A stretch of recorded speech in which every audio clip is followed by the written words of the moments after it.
Alam niyo, hindi pa rin talaga mawala sa isip ko yung si Georgia. Kung hindi niyo sa akin sinabi na dito siya nagpapa-ospital, nandito yung doktora niya, isipin ko sinusundan na naman tayo.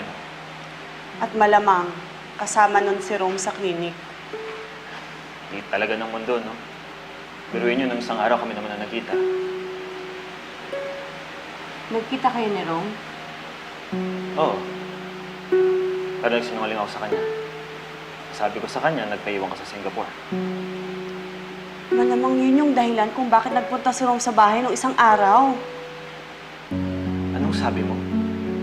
Pumunta si Rome sa bahay pero hindi mo sa akin sinabi? Hanggang kailan niyo balak ilihim sa akin to? Ha? Pati ba naman ikaw, Flor?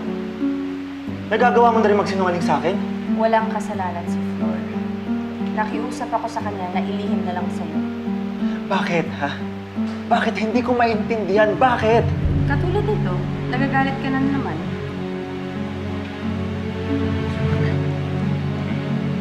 Nagkita kayo ni Rome. Guguluhin ka na naman niya. Gustong-gusto mo naman. Ha? Ano, masaya ka ngayon? Masaya ka? Bitawan mo kung nasasaktan ako. Kuya, ano ba? Oo, nagpunta si Rome sa bahay.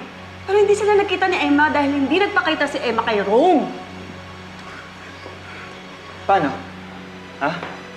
Pupuntahan ka na naman nun, guguluhin na naman tayo. Di ba binan mo si Georgia sa village? Ba't di mo ipaban din si Rome? Para alam natin kung may balak pa yung bumalik. At kahit naman pumunta pa siya doon, wala naman akong balak magpakita sa kanya. Oo, marami akong kasalanan sa'yo. Marami na rin akong pagsisinungaling. Kasama na rin doon ang pagkawala ni Austin. Hindi ko na uulitin ang mga pagkakamali ko. Kaya kung pwede naman, maniwala ka naman sa akin. Pagkatiwalaan mo naman ako.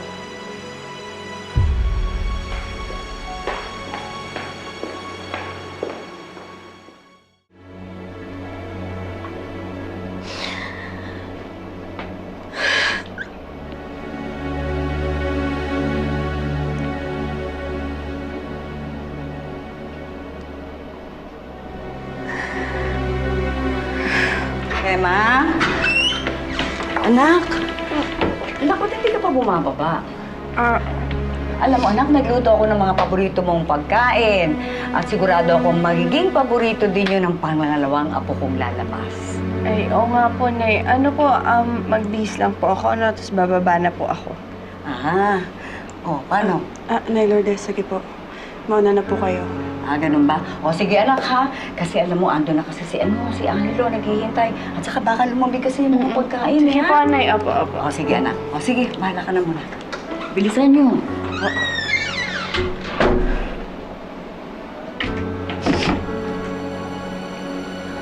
Flor, please.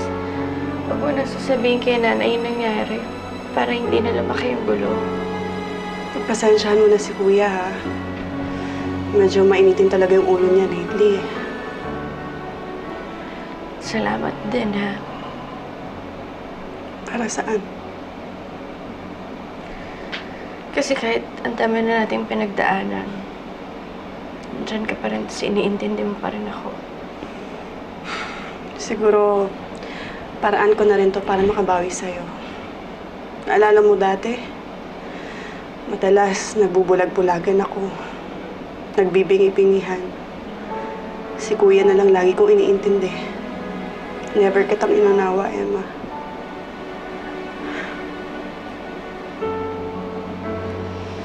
Kalimutan na lang natin niya.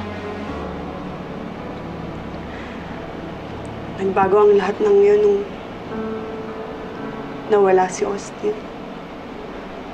Ninang lang niya ako pero sobra ako nasaktan mo. Paano ka pa kaya na nanay niya? Alam kong napakasakit para sa'yo yun. Kaya naniniwala ako na gusto mo nang baguhin yung buhay mo. Para makalimutan mo na rin lahat ng nangyari.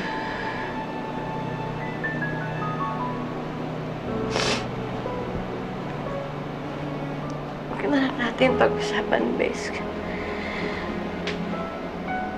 Ang sakit kasi pag naalala ko.